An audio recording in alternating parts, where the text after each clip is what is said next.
Hello there, and we are live. See ya, ladies and gentlemen. You are welcome to another episode of Angry Goonies, and this time, see people, listen. See ya, it's me and my guy. It's that time of the week where we and my guy, my brother, no other person, See, the way I rave about this brother, man. See, it takes time, you have to work with someone for such a long time, with such longevity, such trust, such loyalty, to be able to call someone your real brother, real brother. See, it doesn't take any magic to know who I'm talking about. It's already on your TV screen. See, people. Welcome to the show, my guy, my brother, Waffle TV. He gets a po. You're welcome to the show, my brother, man. Always nice to see you, my brother, man. Because you give me that same kind of feeling I get when I have a show with the Southern Gooner. You know how the Southern Gooner is, yeah. Very cozy guy. He's the kind of guy that likes opinion. And he will listen to your opinion. He might not shut it down, but he might just listen to it. That's the kind of feeling I get whenever I do shows with you, my brother. It's always a blessing being on the screen with you, my brother, man. You're welcome. How you doing, bro? Likewise, man. Yeah, man. I'm just, happy to be in your presence today, as always, man. Do you know what I mean? Obviously, we've got a lot to talk about later on in the stream, but you know when you work with someone and it's just like, you know what, we have our our disagreements, in terms of like it's amicable and it's respectful, and I've got time for that. And like your energy, man, your energy is just I don't know how your energy is going to be today, because when we start to talk about a couple of topics, let's see where the energy goes. Bro, do you know what it means, to be in the den with Lee Gunner? I know you've done a show with Lee Gunner. Me and you have been on a show with him together. Of course, you always hold your own, that's it. But you were not in direct confrontation with him. Brother, I was in direct confrontation with Lee Gunner. I know what it means to be under pressure. I'm not saying anyone knows how to cook anyone or this one. No, I'm not talking about that. I'm just saying I've seen the pressure before. There's no other pressure bigger than that, being with Lee Gunner and actually exchanging words with him live on a show, exchanging words with deluded Igal. Even going more further with Northside. You guys know Northside, yeah? He's a very, very stubborn person to actually tell your beliefs or opinions to. He's not having none of that. He's not having none of that. He's gonna impose something on you. So, but these things make you stronger, innit? 100%. And as I said, they have to be careful when they're talking to you, because it's a two-way thing, isn't it? It's not like they can come in and just like cook you. I think the way that they go about cooking you is, they're quite funny with it. They're quite, it's not like, it gets serious confrontation. It's like, it's funny. So you know what they're doing. They're probably watching the show now, like looking to clip up things that we said. So as I said, looking to clip up, bro, get ready, because you do shows with me. Get ready for the smoke too. I had this funny feeling that one day they might start clipping you too, my brother, man. Very, very soon they might start clipping you up. But I trust you, man, because I know you hold your own anywhere, anytime. I was having that show with Northside and you were in the charts, bro. Yeah. You were actually in the charts giving me ammunition. Let me see you, so that Manchester United guy, yeah. You said that guy that came in that day, yeah. That guy was on smoke, but it's a thing. Big up to Into the Box. Into the Box. I hope everything is okay with the family. Into the Box. I got introduced to Into the Box from you, my brother. Into the Box is a very, very, very legit person. I really like that guy, you know, and 100%. it's such an I amazing blessing to be with him on the show. yeah, He into came the to my box came channel. We from have a you. show tomorrow, so I hope That's good. everything is okay on his side. That's good, Yeah, man. till I Yeah. see him tomorrow. Shout out to AFC always. Big up to you. Smash up the likes. Julie Mays is in the house. He says, big up Tony and Abs. Big up to Julie Mays. Julie Mays is one of our biggest, not a fan. She's a supporter of both of our channels. So big ups. And she supports Josh True Gunner too. So a very amazing person. Very amazing person. She just loves football and she loves Arsenal. Yeah. Was Julie Mears always from back in the day, or is this new kind of around the Josh Truguna times? Because I know you've been going for quite a while now, 3 years now. So was she back? Was she around back those times, or? I don't know, but all I know is that I just met Julie Mays in Josh Trugunner's channel. Oh, Yeah, okay. and her takes, I swear, her takes are so the level headed, but you will know it's coming true from the heart of an Yeah. Arsenal fan that really loves the football club. She's not deluded to the things we're missing in the team. She does recognize that we have certain problems, but she wants to support the team. She wants something positive to happen, and I'm not saying that I'm a positive glooner or I'm just saying that I recognize that we've starved too long for a trophy, man. I mean, what's wrong if one or two Arsenal fans decide to dream to actually win something? I Dare to mean, dream, you know, it's not dare to bad if we dream, dream. dare to dream. I mean, you just have to dare to dream. Despite the bigger issues we have in the football club, I know we'll be discussing a whole lot about it, but it is what it is. Another person in the chat, Dante, he doesn't get. See, he's my partner at Saka's TV. I respect this guy. Oh Me and yeah, him were always at each other's throats. We're always at each other's throats. But Don't I see. like this brother. I mean, I just really like his person. Me and him would do lots of stuff on Saka's TV.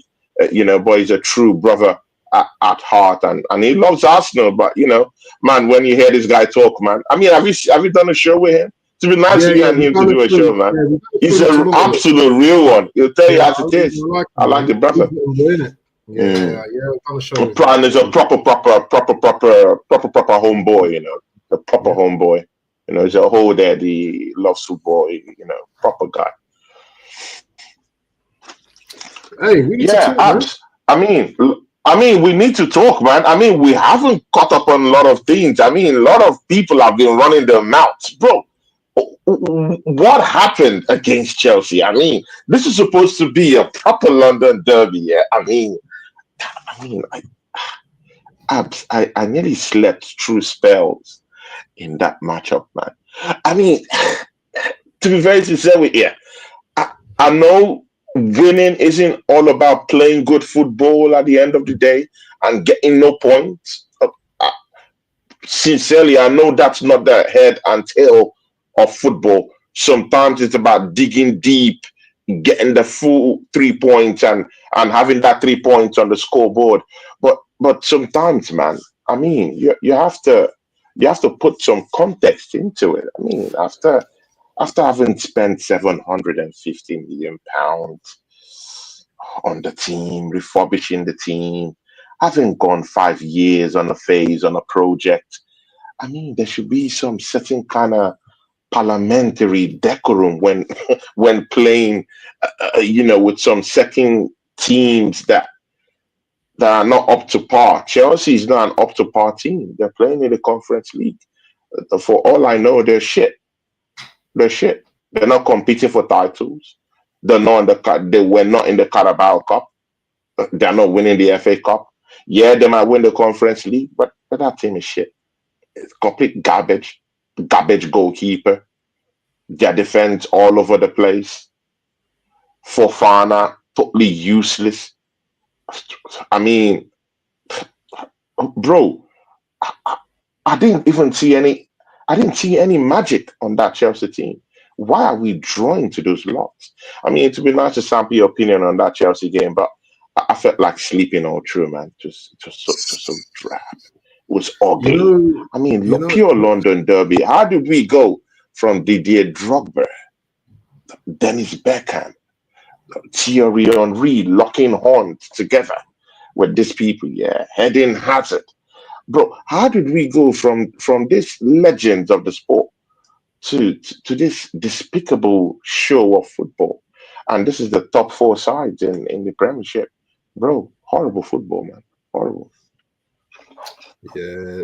The only saving grace for me was that big up to Views on Sport as well in the building as well. Yeah, big up to him as Big up well. to Fusion Sport. I was on his show earlier today in the charts. Had some few talking points there. Big up to him. Big up, Doing man. lots.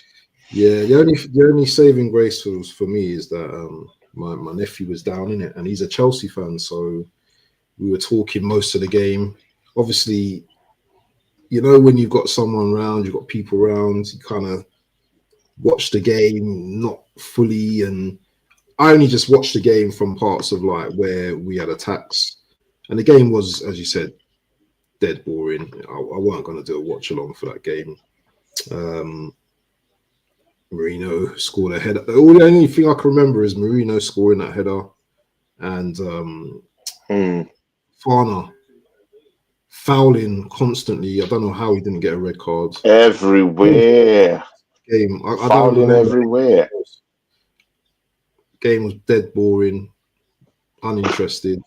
But it's interesting the point that you make. It's interesting the point that you made about Chelsea being shit, Chelsea being this, Chelsea being that. Who's likely to win a trophy this season, even in their shittest time?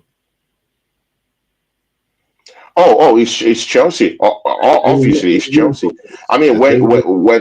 when you're a Premier League side in the Conference League, I mean, you're the only one down there. You're the only dog in the yard, in a pile of pie wrappings and rubbles. I mean, don't forget that Chelsea team. It's over £1 billion spent Mm. on refurbishing that team over the years. So let's don't away that fact that in Europe they say the highest spenders or one of the highest spenders in Europe in terms of refurbishing their team, in terms of refurbishing the project that they're in. So you can never ever take away the fact that they spend so much money and they will be one of the best among the crap that will be in the Conference League. You can't take that away. So they're more likely to Yeah, to win an European competition. yeah, Yeah, and I totally agree yeah, with you. they're more likely to win it than Arsenal. That's for sure. Yeah, of course. But also as well, yeah, good point that you made again is that they're likely to win it, but they don't really have, I would say, a very good manager. He's still learning the ropes like Arteta is. If you look at Hmm. Chelsea's season in isolation, they've had a very disappointing season. However, if they finish in top four, it looks like they're following the model of Arsenal now, where top four is a success. But if you ask their fans will be severely disappointed on what they've achieved or what they've not achieved this season. So, grabbing that Conference League trophy, it completes the set with due respect. They would have won everything as a club. It also galvanizes these youngsters Mm. because let's not underestimate what winning does. Okay, some clubs go backwards, but some clubs go forwards. A club like that, Chelsea, Yeah. if they win this Conference League, it will give them something to go into next season with now. Yeah, because they are on the up, whether we like it or not. Chelsea are on the up. I don't think they're on the downward spiral. They would have had another year of experience, so their players would have had effectively another year of experience, and I think they just need a few players just to finish off the puzzle. But as I said, the game was terrible on Sunday, and where's he gone? The less we speak about it, probably be the better. But make sure if you're in the building, make sure you're slapping the likes up, people. If you're new to the channel, make sure you subscribe. Big up to Views again, once again. Don C, Julie Mears, Into the Box, AFC Always. And look what Tony does, man. He just disappears, innit? When the going gets tough, the tough gets going, innit? And you know what I mean? He just disappeared.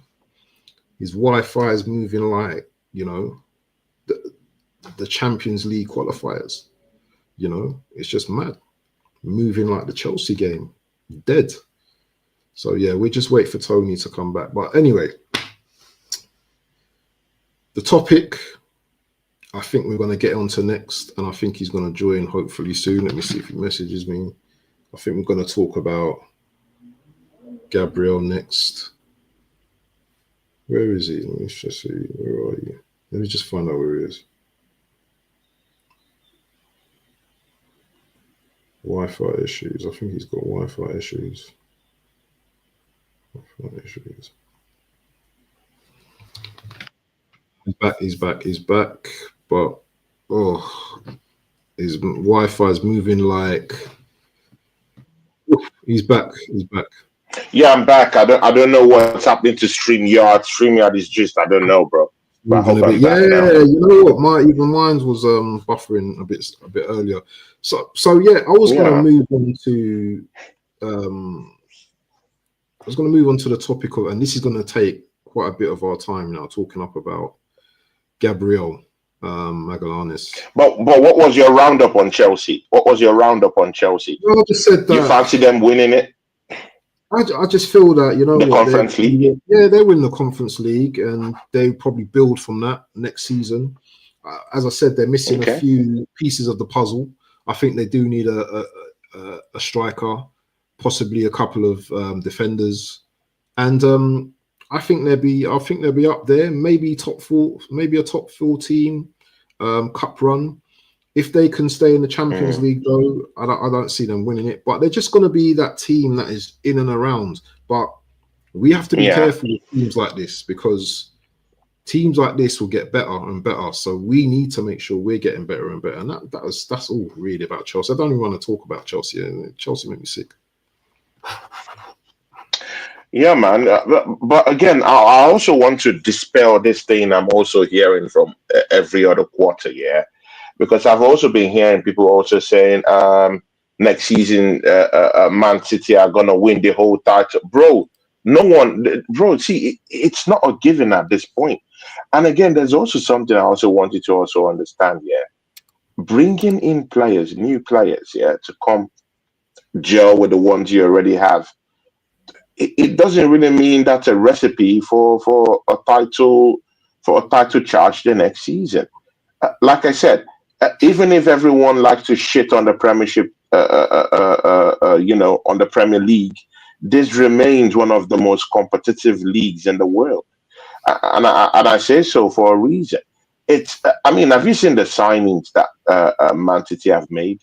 Have any of those signings hit the ground running, like really, really hit the ground running? I'm talking about Erling Haaland, come down to England type of hit the ground running. Any of them. The Uzbekistani player that came on, he scored a few goals, but in the first game, did you see the howler that he had? They brought in Doku. Doku hasn't really torn up the league, innit? Nunes, they brought in Nunes. He hasn't really fit into that midfield, innit? They brought Savio. He hasn't scored 30 goals in a season. Bro, that's what I was hearing, that he's going to give them goals from the wings. I hear you. He would score some certain goals, but he didn't score 25 goals this season. You can make an argument for Man City that, okay, they just conquered the world last season. Maybe this is just a little bit of a drop-off. But, the new players that they've brought to complement the older players that are already there, it has taken them nowhere yet. So it still needs some adjustments here and there. He'll probably go into the market, bring in some new players.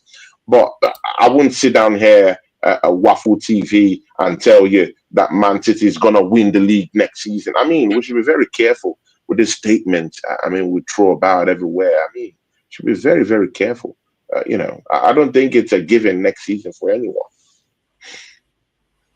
No, do you know what? It's the narrative, isn't it? You're gonna go with the club that's been most recently successful in the league, and if any team usually, you forget that players like KDB will probably be moving on.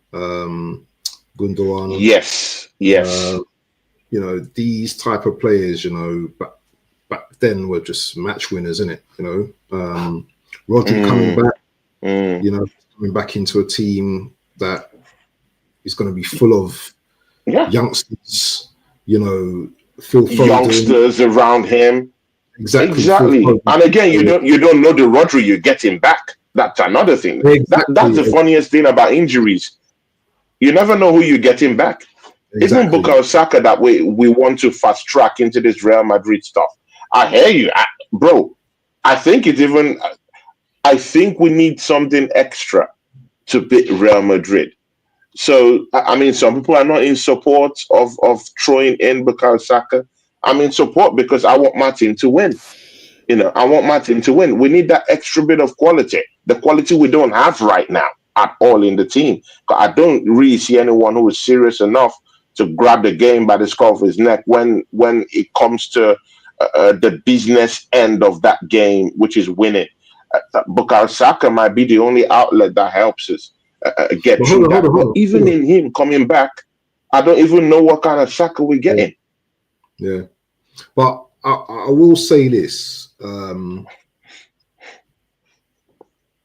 If any team can come back, it's definitely going to be a Man City, because they have got very good players. Yeah, remember their squad is decent. So, I think Pep, and the thing is their manager as well. Yeah, I think their manager's going to right the wrongs from this season, and he's going to come back even stronger next season. No, I'm not saying they're going to come back and smash the title just like that, but they're definitely going to be up there. And that's what happens when you've got a world-class striker that can score the amount of goals that Haaland scores. Remember, Haaland's had an off season as well this season. Yeah, it's had an off season too. Yeah, if they can get him scoring again and back on track, the wingers don't need to score 30, 35 goals, Tony. They just need to be able to chip in with 10, whatever, make sure they're getting in their assists. But their wingers are very good. The midfielder... but I disagree. I disagree with you. No, their wingers ought to get goals. I mean, check out their league-winning seasons. Bernardo Silva scored lots of goals. Grealish gave in, even if he didn't contribute that much. He scored some certain kind of winners for them, season to go to help them lift the trophy. Guardiola's system needs his wingers to be up and doing. Yeah, but I can't see his wingers scoring 20, 30 goals. And that might be the difference between them winning the league title next season. I mean, look at Liverpool, yeah? Only Mohamed Salah getting nearly up to 29, 30 goals, my brother. And he's not a striker. He's not a striker. That's what I'm talking about. He's not a striker. Your wingers, anyone who is having to play with these wingers, that puts extra mark on your wingers, you have to get goals from them. And that's why we're completely roasted, because our wingers are complete garbage. Complete garbage. Martinelli, complete garbage this season. From the guy that scored 15 goals 2 seasons ago to this season. Complete garbage. Bro, we're not scoring enough goals. Yeah, but also, I think as well... Trossard, garbage. Yeah, as an attacking midfielder, Odegaard should be scoring. I know he's been injured, but Odegaard should be scoring at least 10 goals a season. At least 10 goals. Exactly. Yeah, he should be spread abroad. He should be scoring goals. But yeah, I agree with you. But no winger in our team is ever scoring 20 goals plus, ever.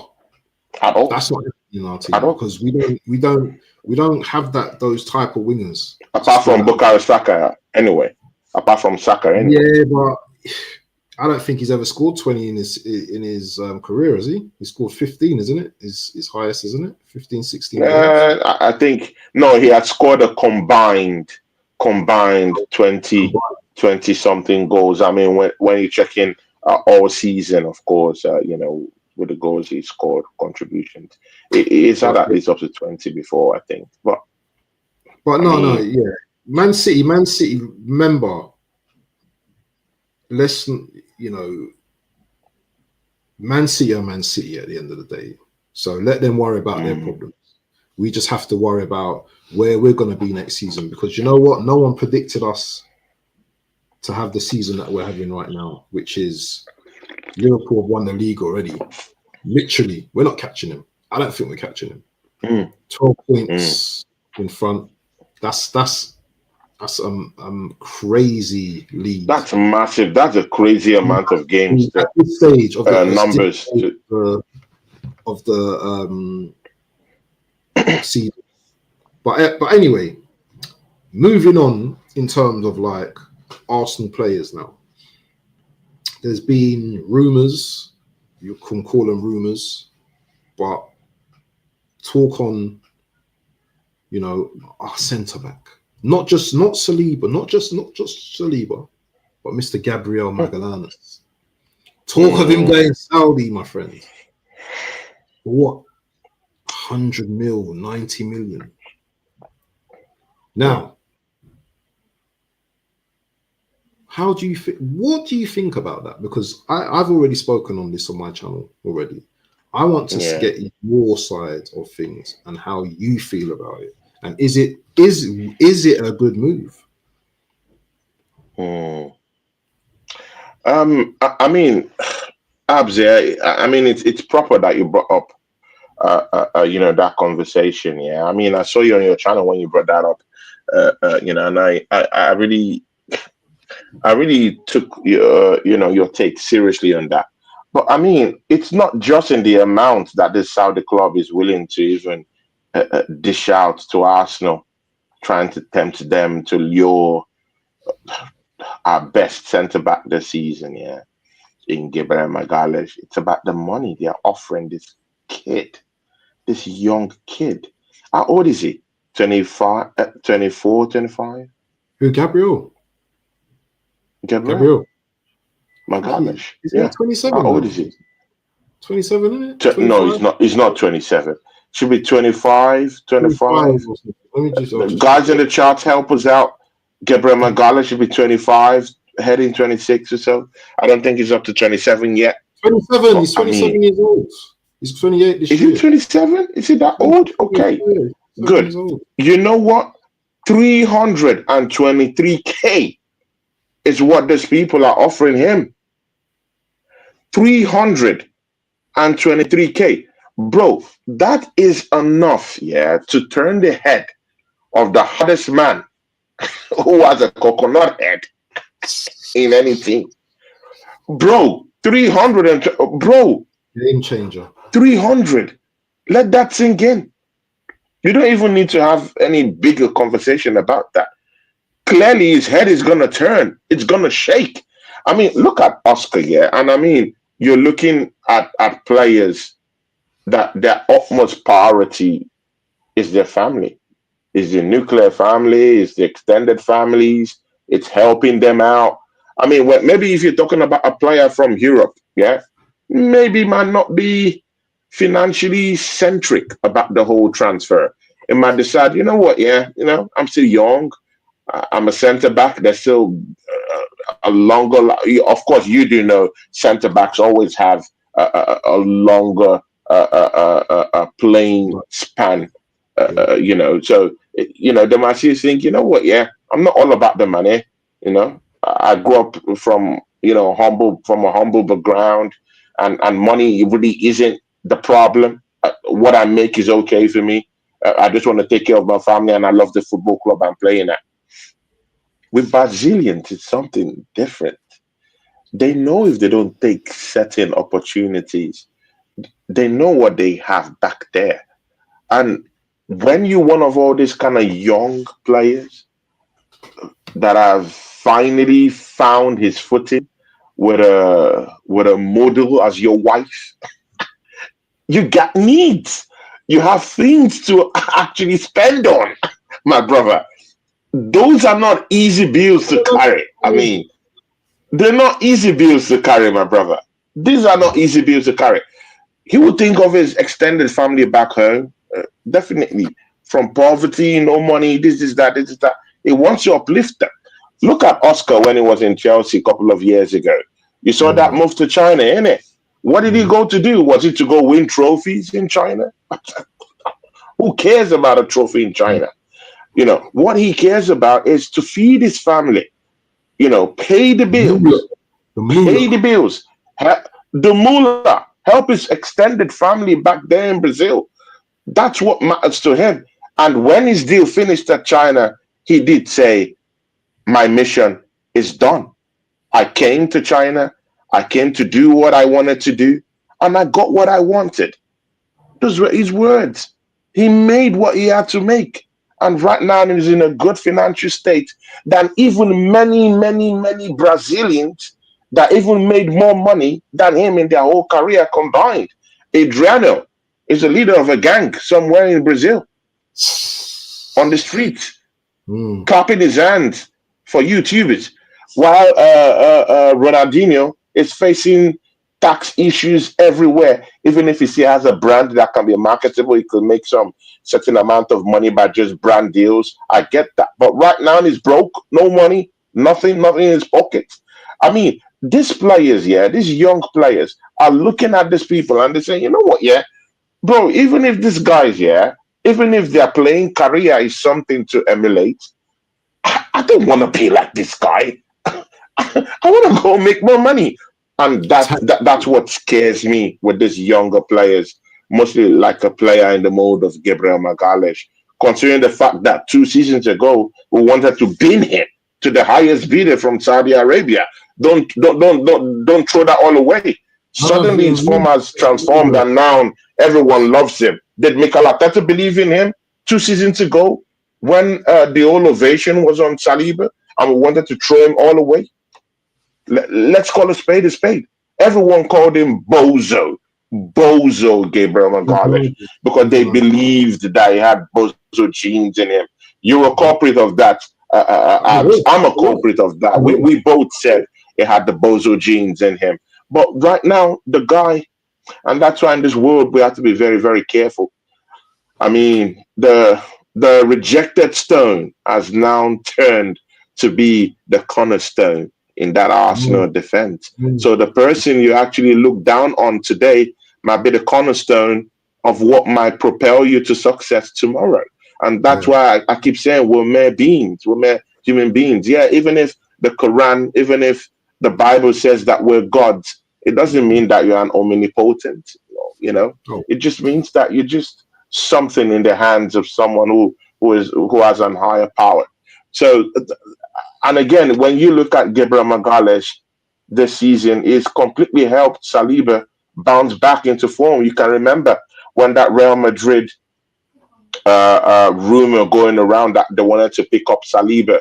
I mean, you saw what it did to his form. His form just dropped right straight down. And when you have a great partner like Gabriel Magalhaes to be able to help you out, do the mop-up job, help you bring you back up to speed, bring you back to form, it might just be easy for you. And that's the thing with their connection together. So with that bond they form, don't you think that these two will be saying, I'll be looking at this team right now and say, you know what, yeah, Gabriel. And Gabriel will say to Saliba, come on, man, look at this team. We don't even have a striker. Are you serious? Can you believe it that this manager was thinking of me? Mind you, Saliba was under consideration to play as a striker for Arsenal at the demise of Kai Havertz. Don't throw that all away. That's true. He came out, he said, hey, I would like to actually be a striker for this to help out. I played as a striker in my youth setting so I can also help out in that front. Don't you think Saliba is thinking about this? Oregon Gunner is a member of this channel for Big him up, 21 months. Big ups big to him you. up. Becomes a member. Man. Definitely, I'll call him up. I don't know his schedule right now during the break, so I have to talk to him about a show. But big up to you, Oregon Gunner. Thanks for Yep, that. Oregon So, man. I mean, these are 21 these are months, the fine man. margins you have to, these are the fine margins you have to look at. And he's talking with Saliba and looking and saying, you know what, yeah, Saliba, they even wanted it to become a striker. We don't have a striker in this team. This is funny. Merino, who couldn't get into the midfield, it's now the number 9 bearer of this team. And then when they go in that away game to Real Madrid, I know we'll talk all about that later on. I mean, and then they're passing the trophy cabinets, bro, of the Bernabeu. And Vinicius Jr. is down there showing his silver winnings, and yeah, he's quite a flashy person, showcasing all his trophies and all his accolades and badges here and there. And Gabriel Magala should just be, I want to be like that. Even if I'm not going to be like that, I have to have the cash that these guys are spinning. And that's my biggest fear. This generation is being ruled by the amount of cash that you make, what you make, or the trophies you win. It's just it. Those are the only motivations. There's some other legends of yesteryears that they're. I mean, of course, they wanted to win trophies, but there could be players that are this kind of like one club players. We did see lots of one club players. They're so loyal to their football club. They want to play for that football, win trophies or not. They're there. They're always there. Even if to win is of the utmost importance, but they love their club side more than any other thing. The youth of today, it's all about the Benjamins for them. They want to make money. I do think Saliba and Gabriel Magalhaes are talking between themselves, talking some certain kind of strategies, ideas, what they think when they will leave the football club, because they're not winning trophies out here, and neither is their money that huge. Most other shows probably touched on this as well, but remember, it's international duty as well. So when they're sitting in the changing room with certain other players, we've won this, we've won that, and these two, they're going to be getting in their ear, they're going to be getting in their ear, why don't you come to our club, man? Do you know what I mean? Guaranteed to win trophies and stuff. But I've got a question here, and this is quite a difficult one. And chat, answer this one as well if you can, yeah? Because you know what? This show's been a bit too nice as far as I'm concerned. Tony's been a bit too nice today. He's been a bit too nice, and I don't like it. Usually, maybe because we don't have to watch Arsenal play this week and next week, so maybe that's why. Yeah, no, but we need to tackle this Gabriel thing, because you've not answered the question on whether you've answered what he may or may not do, but you haven't answered the question. And this is the question here. Would you rather Gabby was sold or Saliba?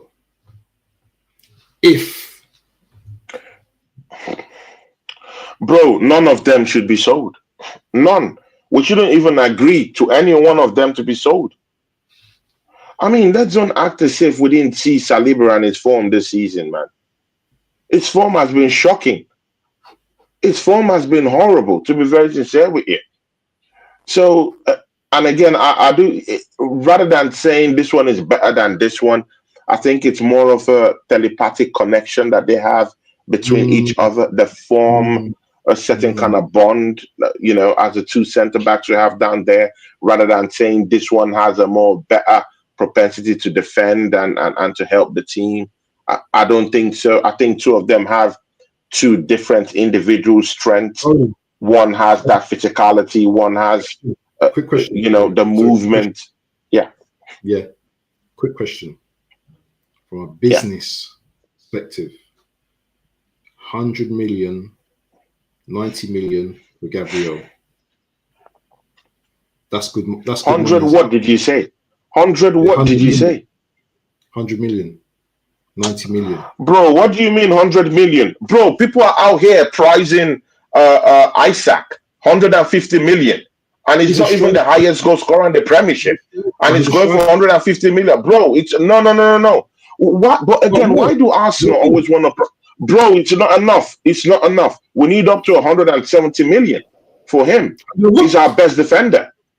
170 million. Bro, if Isaac is going for... Bro, we don't have to play with these things. If you want to take... Bro, see, yeah, and that... See, our club are pants, bro. Our club is gone. Our football club is gone. We're pants. You know why? Because all these clubs here will go, they'll come down to our team and begin to price us cheap. They begin to take our players on loan. Picking. Cheap. It's true. They begin to, for cheap. Bro, look at the guy we sold to, we loaned to Nottingham Forest, Nuno Tavares. Look at him in Lazio. He's now the face of Italian football. Bro, I saw some certain kind of communique or some... Is he still on loan? Some media stuff that we're doing or so. This guy is all over the place. His face is plastered all over the place in Italian Serie A. And I'm looking deep down at us. I'm saying, how much did we let this guy go for? Actually, still on loan. All these players all go for free. Useless. How about the one we sold to Fulham? He has left our football club and he has gone to Fulham and is now their top henchman in the middle of the park, helping them, assisting, scoring goals. Iwobi. No, not Iwobi. The other one. The white one. ESR. Exactly. Now you get it. ESR. I mean, what are we doing here? And we sold that guy for cheap. Look at what he's doing for Fulham. Joe Willock left this football club. Needless to say, he's won a trophy out there. Come on, bro. Let's don't act as if we didn't see that. Let's don't turn a blind eye as if he did not cook. Yeah, in that Newcastle team to get them where they are. And these are the problems. These are the problems in trying to bring to light that these teams cannot just come to Arsenal and start pricing our players for cheap. No, they're important for us. Let's make a statement.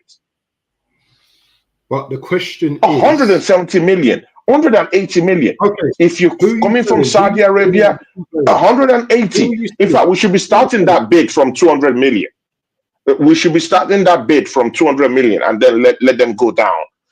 Yeah, he might not be worth it, but look at the price Newcastle are placing on Isaac. And no one is abusing them because that's how much they evaluate their player.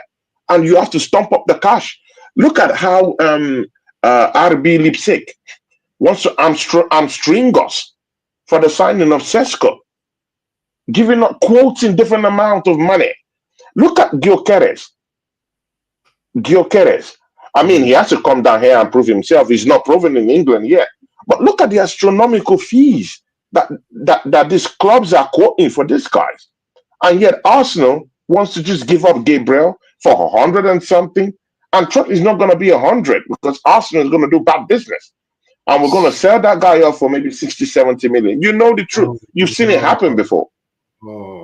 60, 70, that's what they're going to sell him for cheap. But Newcastle want to sell their main players for big time money and they're going to reinvest that into the football club. Ours, it doesn't even go into reinvestment anyway. I mean, you know the pocket it goes to. But you still haven't answered the question though, because the question was, would you rather Gabby was sold or Saliba? I don't want to hear about prices and costs and money. Big up to Miss Melina. She's lodging up both of us. Big up Miss Melina. Guys, Miss Melina, important person in this YouTube game. Mostly for me, she really helped me, starting up my channel and all that. She really, really helped me out. And big up to Miss Melina.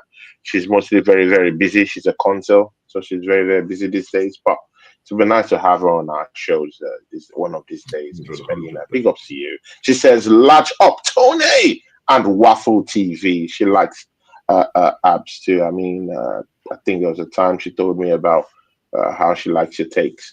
I don't know of these days though, because these days you're a little bit salty, innit? Listen, no, You're not listen. you're not as positive as you used to be. Listen. This guy, man, seriously. No, but seriously. Yeah, she says, "Pardon me, big step now, Anthony. I see you making moves. Yeah, big up, Miss Melina. Big up, Miss Melina. We always love you. Always. I will never ever forget you. Big up to you. Big up to you." Anyway, back to the question. We're both going to answer this question as well. Would you rather Gabby was sold or Saliba? Do you want me to answer the question? Do you want me to answer? Yeah, I want you to answer, bro. I can't answer any of those questions because I want none of them to go. We shouldn't even entertain it. Out of both of the players, so one, I'm thinking of who's going to be a leader going forward. Probably Gabriel. Saliba's going to obviously command probably a bigger salary. Can Saliba be replaced? That's a difficult one for me. Saliba for me though needs an experienced player. As much as it sounds crazy, Saliba isn't as much as laid back he is. He's not going to be the one that's going to be like the leader like Gabriel is. So out of the two, as difficult it is, it's probably going to have to be Saliba because I'm getting used to the fact that, you know what, he's going to go to Real Madrid one day. Yeah. And then, you know what, I'll probably bring in someone like a Braithwaite or someone like that, to be honest. So maybe Saliba.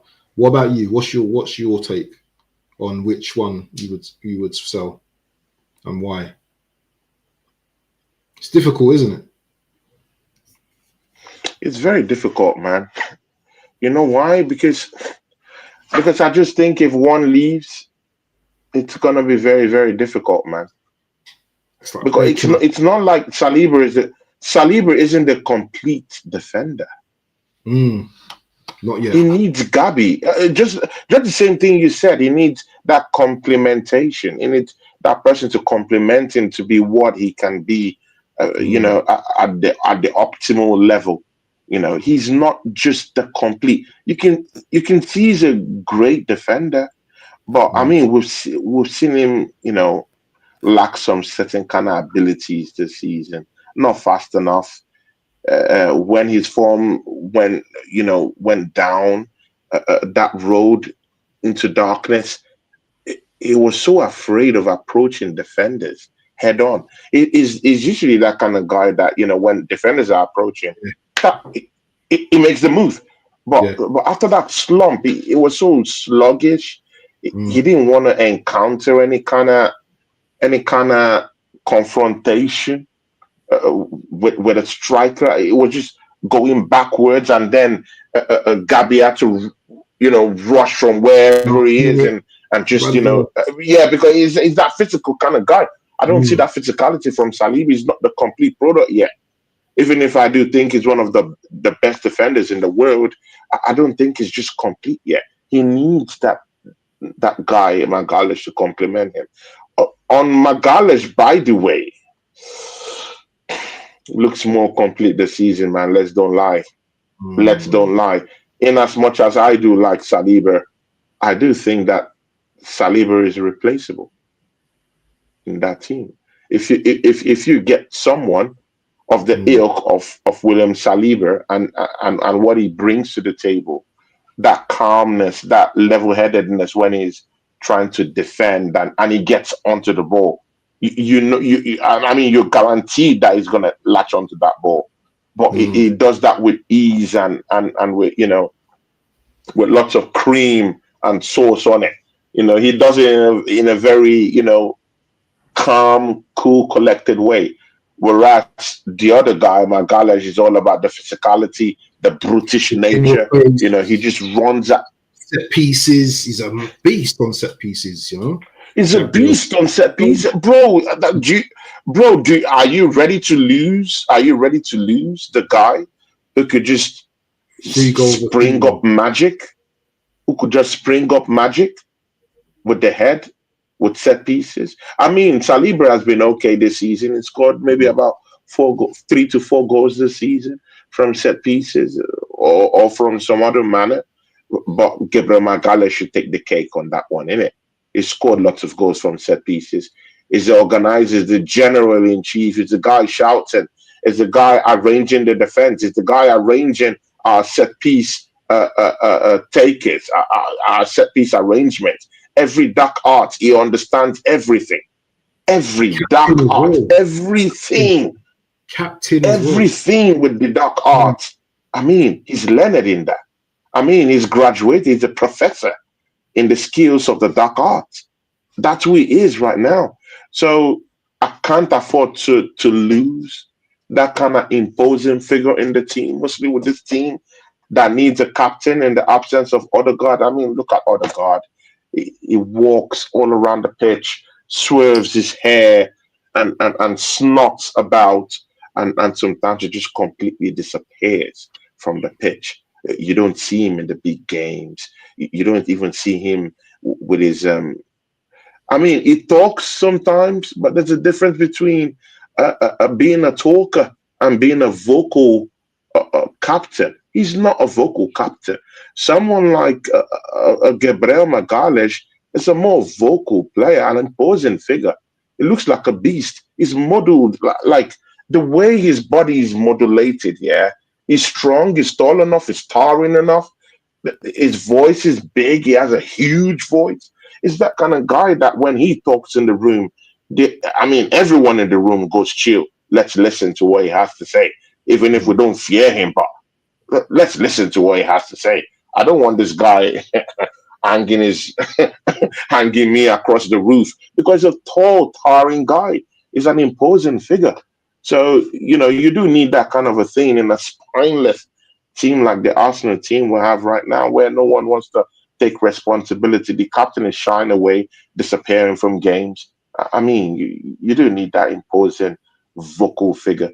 Gabriel Magalhaes represents all that. So why would you want to, you know, throw that all away, all for a William Saliba that is going to leave us anyway?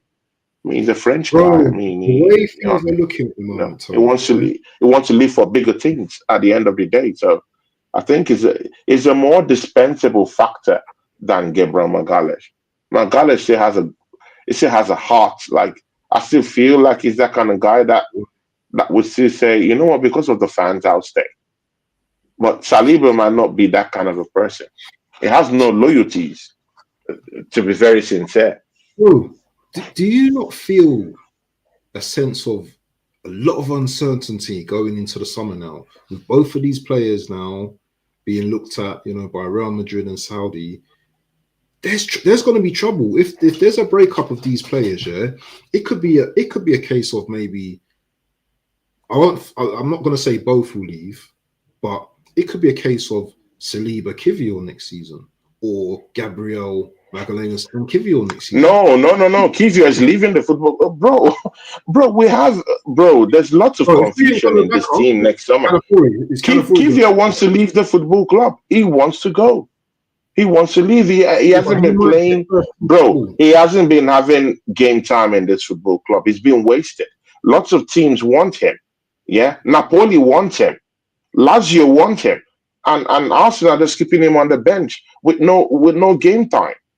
So he wants to live. He doesn't like this country.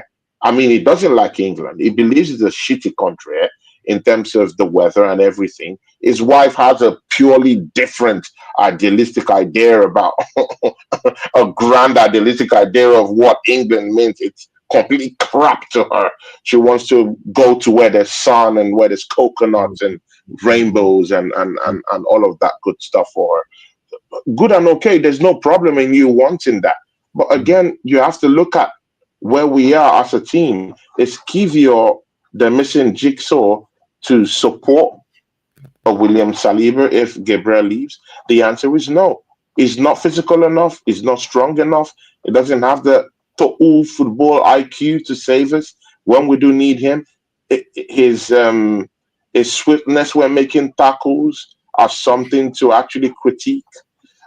He's not good in set pieces. He's not vocal enough. He doesn't connect with the goalkeeper enough. He doesn't know how to. I mean, he's a merchant of this. One thing I don't like about that guy is a complete merchant of sideways football. I mean, he's a real disciple of sideways football, backwards, sideways. He's a real merchant for that. And I hate this thing. I hate this thing. It's haram football. I don't like it. I don't like Kivio. He's gonna leave. No game time. He's gonna leave. Yeah, Arteta loves that. Yeah. Backward, sideways. You know, everything to mock this football club. Mikel Arteta. He does that. He does that completely. I mean, do you like Kivio? I'm not talking of him as a person. We're just talking about football wise. Does he give us anything different? He's not good enough. Every time I see him play, I know we're probably most likely to concede. The issue is he's going to leave players like to get in behind him. Pause.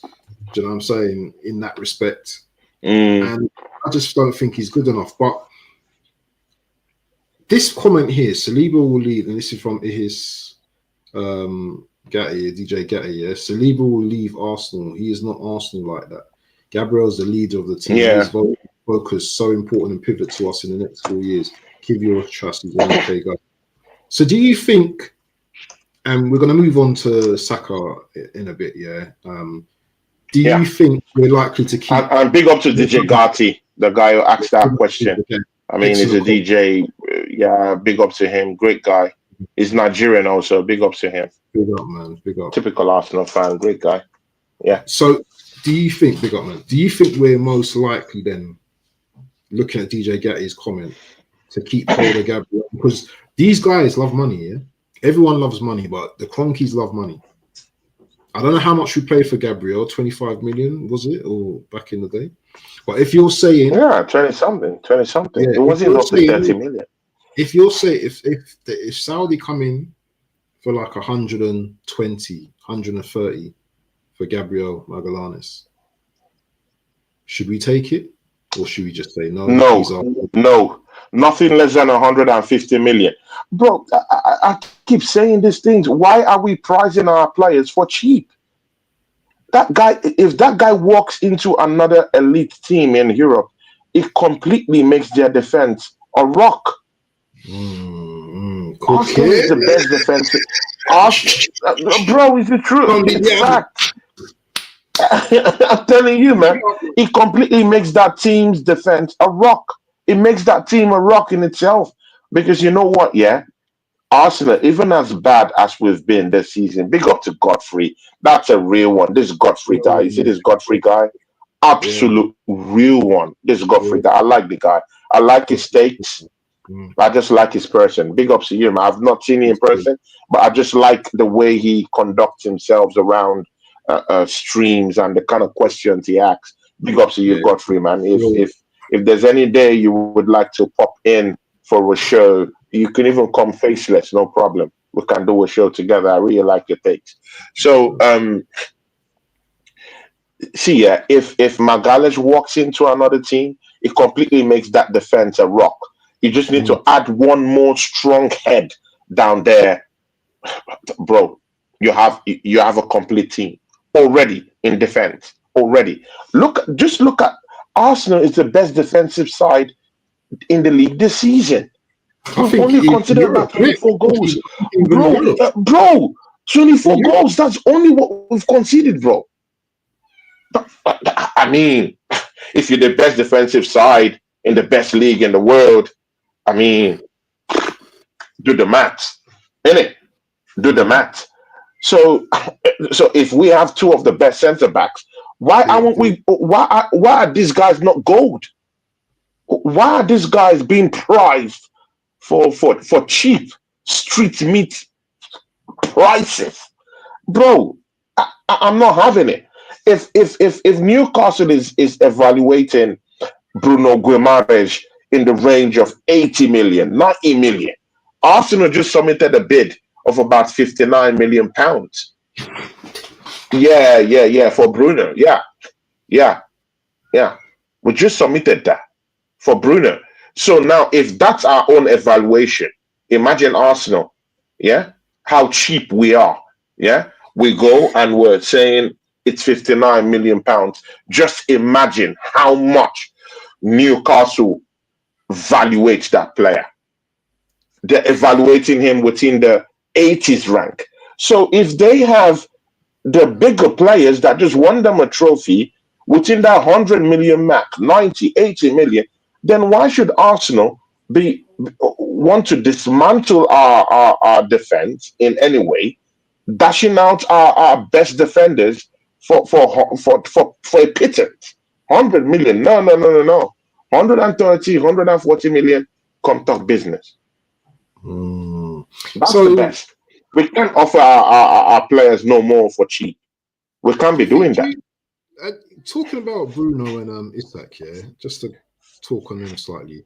Do you think as a club we're being Mm. slightly disrespectful, like saying we're going to be bidding for these guys, and you know why they've just won a cup? They these guys are these guys not happy at Newcastle, and we're there.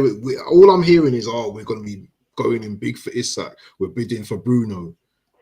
Mm. Have these guys told us that they want to come to Arsenal? And why would they want to come to Arsenal?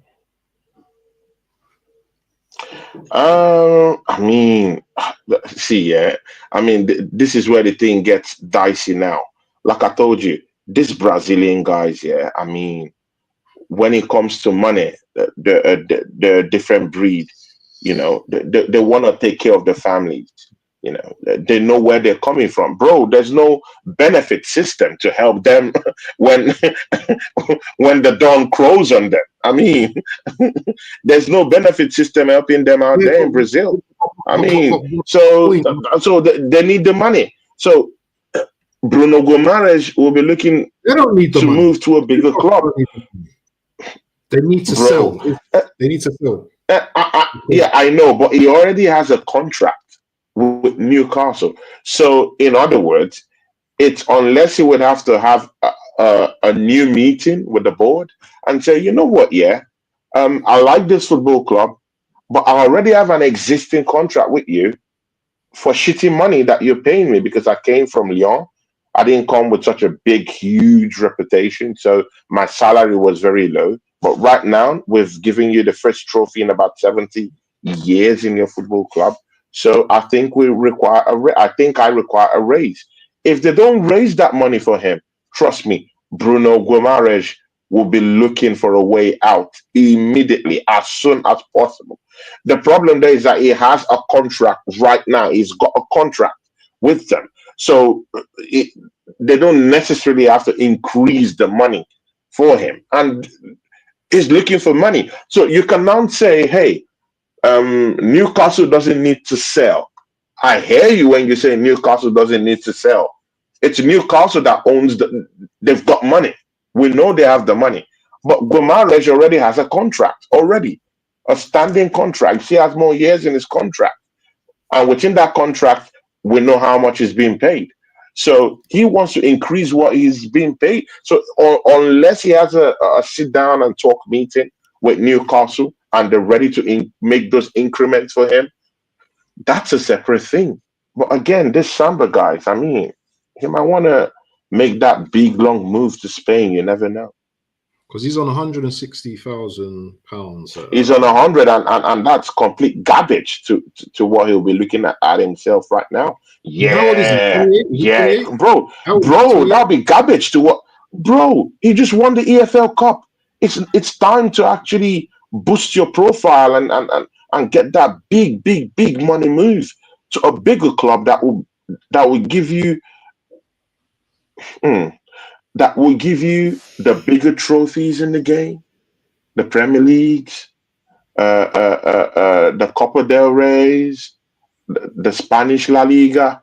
You know, he'll be looking at it from that front. I mean, after winning this EFL Cup, he wants more. He just tasted glory, and he's looking at it and saying, "Oh my God!" So I'm this kind of player.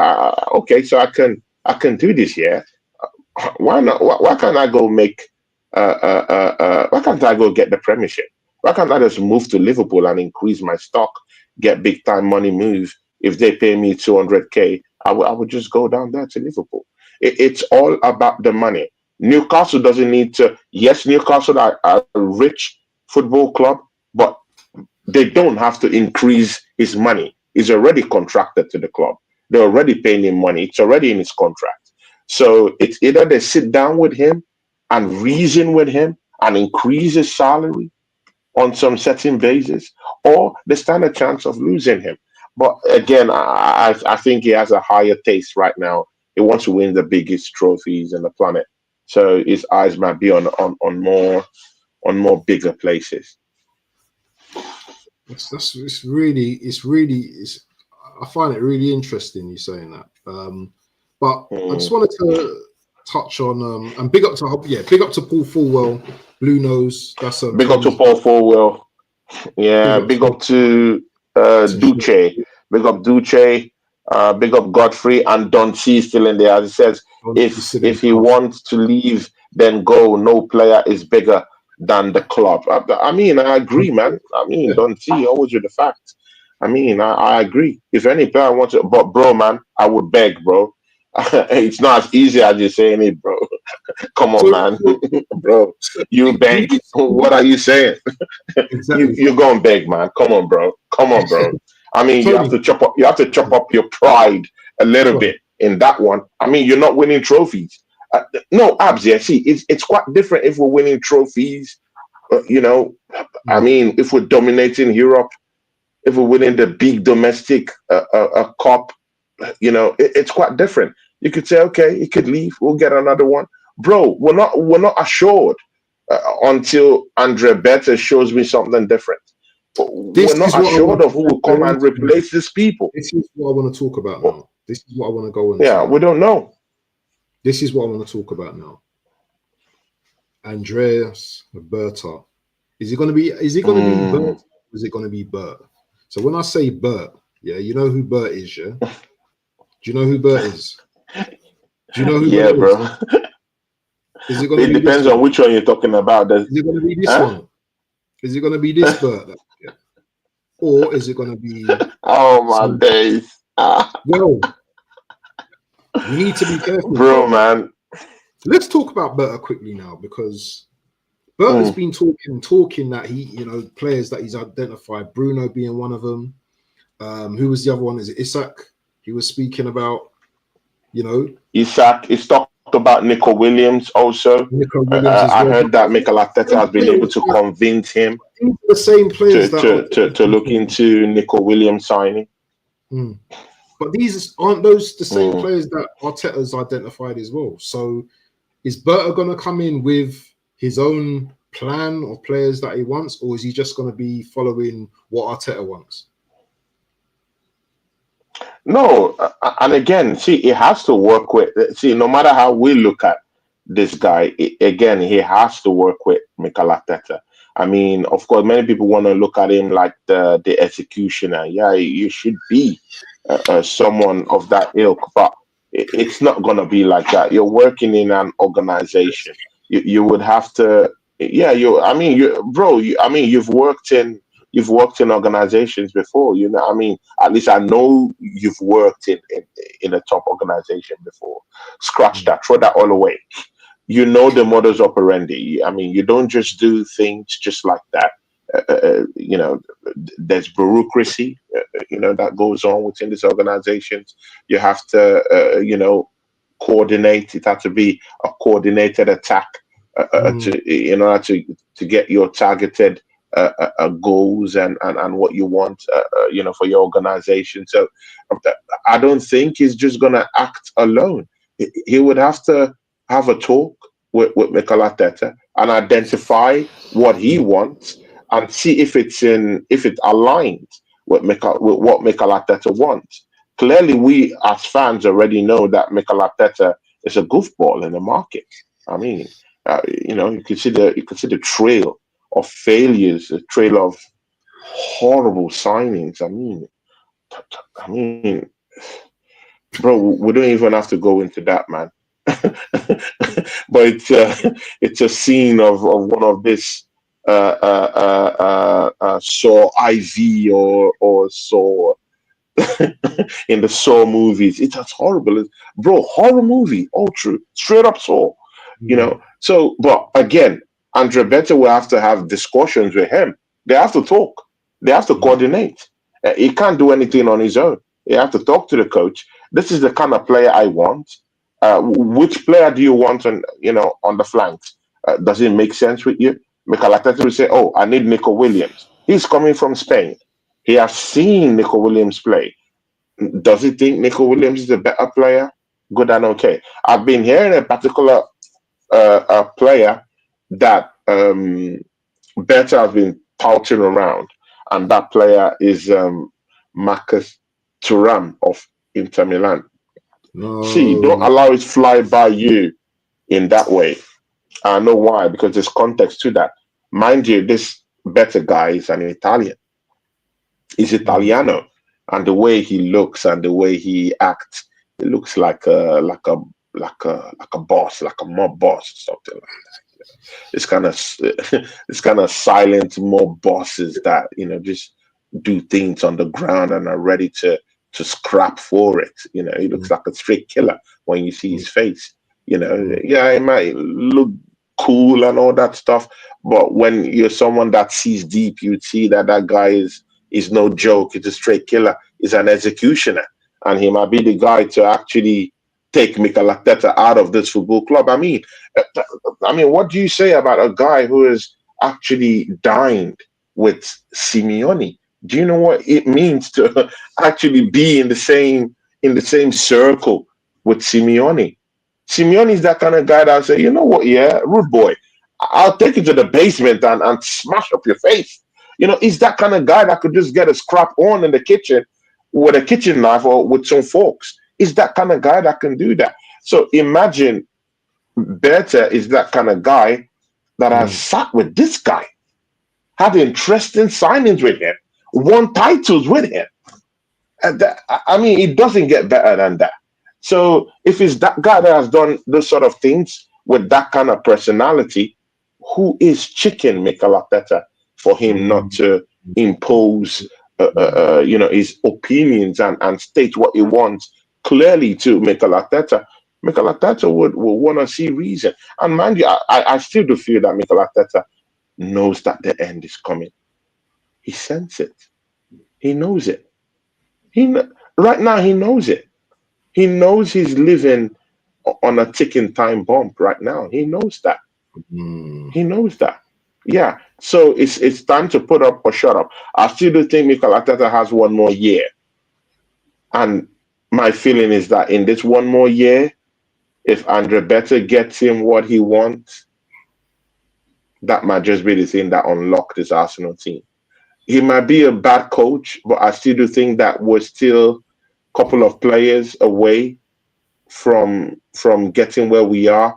If we have a prolific number nine, if we have someone who will come in from the wings from that left hand side with goals, That's if goals. we Yeah. do have a replacement for Bukayo Saka who will come in time to time and put almost as in put in almost the same kind of shift Bukayo Saka puts in down that right hand side. We have the luxury of actually using Waneri to help out Odegaard, or we could even put both of them on a pivot, in that number 10 area. I mean, 10-8, he can play that. Waneri can play from the wings. They run, quite well. Waneri can score goals. Other guy can come from the bench. It's time for you to bench this captain that has done nothing for you. On the contrary, we can also go get a number 10. I don't like the idea of Martin Odegaard. It's too static to be my number 10. I like number 10s that are very, very mobile. Bro, this is not the only football club I've watched. Bro, go watch other football club. Go see how their number 10s Mm. are disappearing 10s because they always pop up in different positions, dangerous positions, and they like taking shots from outside the 18 box. That makes Mm. them dangerous. Makes them dangerous. Like the Argentine guy in that Liverpool team, what's his name? McAllister. McAllister.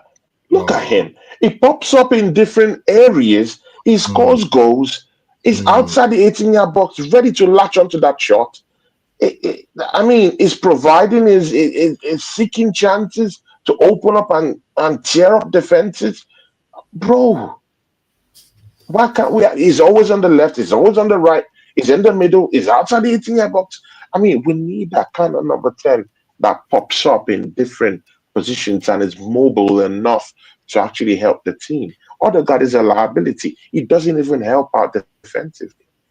is Odegaard becoming a luxury player now? Because he's a luxury player, bro. There's no way we can sugarcoat it no more. No sugarcoating no more. He's a luxury player. There's no doubt about that. He is. He is. Because he offers nothing to the team right now. He offers nothing to the team. He needs to have a big season next season, I think, as well. People say, yeah, he was injured. Yes, I get that. But he's come back and he's not really. It's worse. It's really drab. It disappears in games. There's no urgency in whatever he's doing. It's just lackadaisical. It's just we don't need that. We don't need that, bro. We need energy. We need something different. I still think one of Arteta's problem is getting rid of players in the summer, because we got players on big wages. And how's he going to get rid of these players? You know, because bro, we're still even talking about getting rid of players, but we still have many more that are coming back. Lokonga is coming back. Rich Nelson is coming back, and the players that are coming back worse, and they're coming back injured. Lokonga. Look at Lokonga is coming back. Look at Rich Nelson. Look at Rich Nelson. It's coming back injured. You know, so the players we're not getting them back seasoned and ready to take off for the next season. We're getting them banged up, completely smashed up. I mean, Rich Nelson won't be able to walk when he comes back to the football club. We have a worse Lokonga. I mean, horrible, bro, horrible, bro. You can equate it with any kind of horror movie. You know, Final Destination, Saw, IV, Insidious, bro. Bro, the Poltergeist, bro. You can, sum up every horror movie possible. I mean, Lokonga represents that horrible player, bro. Even Nuno Tavares, I don't think we've completely sold it.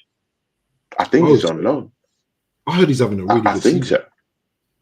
He's having a real good season, but he's shit in the Premiership. I mean, we saw him here, we saw him in Nottingham Forest, so I don't know.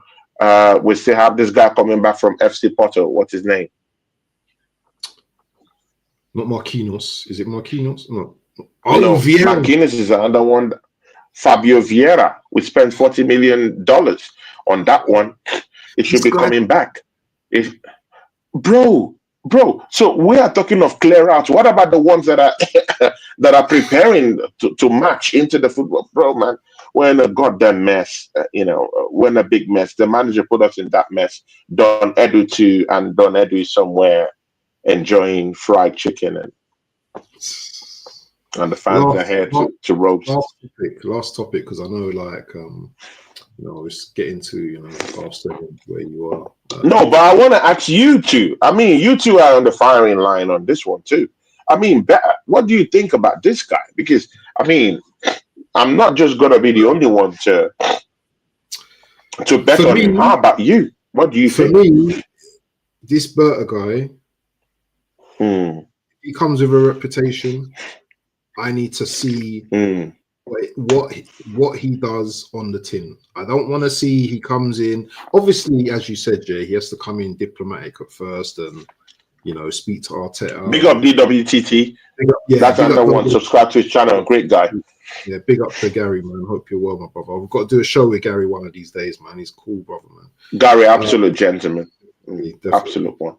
But if this guy says what he does on the tin, I'm expecting him to come and do what he needs to do. I don't want to see a yes man. Yes, you have to be diplomatic. Yeah. Hold your tongue in certain situations. But as you said, this guy's worked with Simeone before, so he knows. So Arteta must be kind of difficult to work with. Then he must be a difficult guy to work with because they brought in one of the toughest sporting directors there is on the planet. So. Waffle, you have to agree you're cooking right now. I'm just doing analysis. I'm just doing the analysis, and I just think that this could be, as you said, this could be Arteta's last season because look at all this rubbish is coming back. This they can't say it. The garbage army are coming back. Taken out. It comes in, and you have to throw it back out. Charlie Patino is coming back from one Spanish club, one Spanish outfit. We went to dump the guy. Oh my God, bro, we've messed up, bro. We've completely damaged careers and bro, we've damaged a lot of things in this football club. Look at Charlie Patino, one of the most highly sought after youths.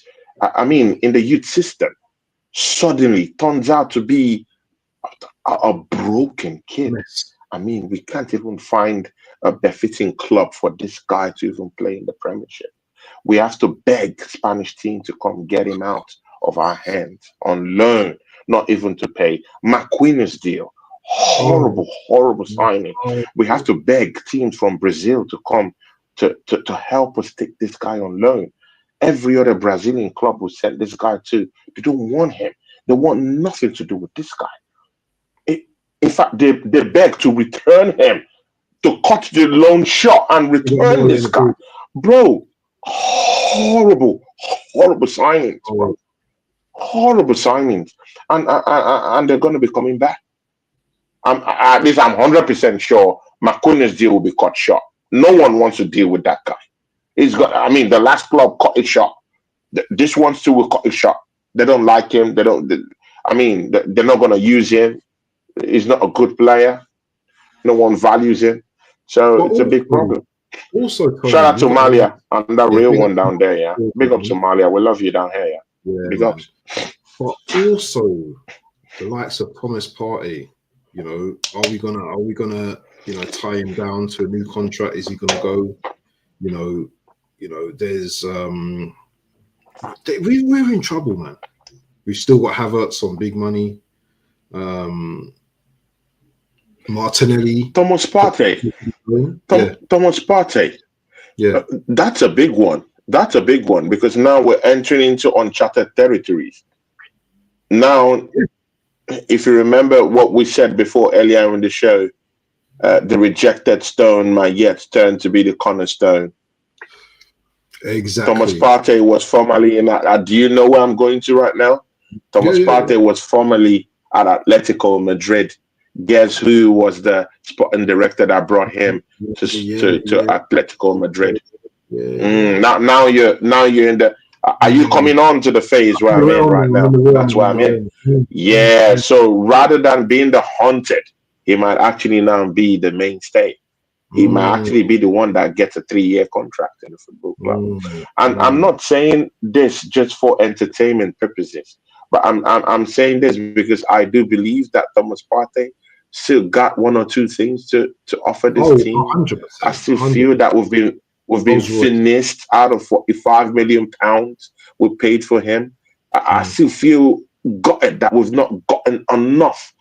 You feel it, right? You feel it. You've not gotten enough out of this guy. Not enough. You know he has that potential. To go further. And this season is stretched that because his fitness levels became quite decent. He hasn't been injured in spells this season, so it's been nice. So it shows that there's still a season or two with him. Mostly now that you don't know who you're gonna bring in the summer. You can't trust this football club in terms of who we're bringing in. So it has to be here just for one more season to make up the bench. Let's see who we bring just in case, because we don't still trust the business. practices of our football club. How about that? Yeah, man. But yeah, moving on, and this is probably going to be the last topic of the day. Saka, back after international. He's playing with the football now. He's running around. Now, people can change their minds. Remember, Tony, we spoke about people can change their minds. Yeah? Yeah. In terms of, and I think there's 2 games before we play Real Madrid. Would you play him? Would you play him against Real Madrid? Now think about your answer now. Think about your answer now. Bro, there's no thinking about this. No thinking. He has to play. Bro, if he doesn't play, I'm sorry, we might get humbled, run out the park, and smashed up. I mean, you know, you and I know, yeah. Let's don't sugarcoat the thing. You know, we don't have what it takes to go head to head. I mean, in the background, off camera, on camera, you know this. I mean, you know, we can't go head to head with these monsters. You know, they'll rip us apart. You know, they're like vampires. You know, they smell blood, and when they smell it, they're gonna come calling in the dark of the night. And if you're not prepared with your crosses and fire sticks, you might get hurt. So what do? You need to prepare for people like that. How do you prepare? By getting certain kind of incendiary ammunition. And that's what Bukayo Saka represents: ammunition in the bank, ammunition off the bench. If you still think his fitness levels are that poor, then bring him off the bench to create something out of that. Bukayo Saka still stands as one of our highest goal scorers, even if he's left the team long time ago due to injury. He still represents that kind of guy that will create something out of nothing. So he's that kind of guy. So why would that kind of guy be okay and you don't want him to participate? Yeah, you're saying you don't want him to aggravate his injury, this and that. Bro, if the schedule said that he's going to be back in 4 months' time, and that's exactly what the schedule is right now, then let him be back. I'm not all up for this thing. Arsenal fans are saying, let's don't aggravate his injury. Bro, they've been aggravating people's injuries in this football club. And if bro, they've been doing it. They've been doing it. Martinelli, this guy pushed in Martinelli. Bro, if anyone thinks that this manager is going to protect Bukayo Saka and leave him at home when he goes to the Bernabeu to fight for the job of his life, bro, you're drinking. You must be drunk. And I'm talking of hyper drunk. You must be on psychedelics and other entertainment drugs. I mean, let's be very frank. There's no way this manager is going to leave Bukayo Saka at home to roast. No. When he senses an opportunity, never. He's not. Bro, this guy literally pushed in and injured Thomas Partey into the field. It literally pushed in Martinelli. Bro, Martinelli was on limps, was on the floor, left for dead. This manager pushed him to go. Bro, what? You saw all these things. I mean, when you ask this type of things, yeah, it's so funny because me and you stood side by side and you watched this on watch-alongs. We've seen it. We've seen this manager push injured players in. We've seen this manager with a limp. I mean, with a limping because Saka. He doesn't care. He lives in there. Yeah. So do you think this manager is going to protect a Bukayo Saka who's back when he's going for the job of his life? It has to go to Bernabeu. He needs something to. I mean, he knows he's blown everything. He knows the Champions League is the only trophy that can be able to put him on the map this season in any way. He has just seen Eddie Howe lift the EFL Cup. Eddie Howe even took a pop at him. He said, "I've won one trophy the same Mikel Arteta has gotten, so I must be a world-class manager now." So, bro, you can imagine all this pop going at Mikel Arteta, and you think he smelled the opportunity to have Bukayo Saka, the guy who will create for him, a guy who could literally score goals, a guy who could galvanize the team and help the team and bring that big hoorah into the team and give them a little bit of a push. In this Champions League, which is what Arsenal need. They need that push. They need that guy to come in, and because Saka is that guy, and if he's less injured than what I've seen Mikel Arteta work with and push into the field, is gonna play. Anyone who thinks he's not gonna play must be deluded, high on cheap drugs, or just simply deluded. So, quick question, and this is probably my last one. What will be your start? What will be your lineup against Real Madrid in, I don't know, 2-3 weeks? Is it 2 weeks time? 2.5 weeks time? What would be your lineup? So back four, Timber right, obviously Raya in goal, Timber right. Yeah, Timber has to be there. Timber has to be there, definitely. Has to be Timber. Although Benjamin White is back, that's why I advocate for us to use Benjamin White in the Premiership games that we have, just to kind of keep Timber White's back in it. just a little bit fresh. Yes, just to keep Timber just a little bit fresh, because we need our players fresh and ready to run, because they will be tracking the best players in the world. Just imagine as a team tracking the movement of Vinicius Jr., Jude Bellingham, Camavinga. Tchouaméni is out of the show because he's suspended for that matchup. He wouldn't be there. I'm talking of Tchouaméni. So maybe someone will have to come in place of Tchouaméni. Maybe it's Ceballos. I even really do think that Ceballos is the best midfielder this season. As someone who was an utter failure. Yeah, he has found serious form in Real Madrid. He's a big player, for them. So, but Tchouaméni is going to be out of that game. So, but again, is it Valverde? Valverde. That is Valverde. Is it Valdez? Yeah, exactly. Yeah. Oh, that good stuff. But the V name guy. He's also a very, very big, imposing player too. He speaks for himself. Arsenal will be tracking. We will be tracking. So, we would need these players fresh, ready to run their socks off, but at home and but at the Bernabeu, which would be the worst. Bro, these guys, they haven't seen anything like the Bernabeu. It's going to be suffocating down there. So we need them fresh. The good thing is that Real Madrid won't be having enough rest, the kind of rest that Arsenal will be getting. So there's no excuse on that one.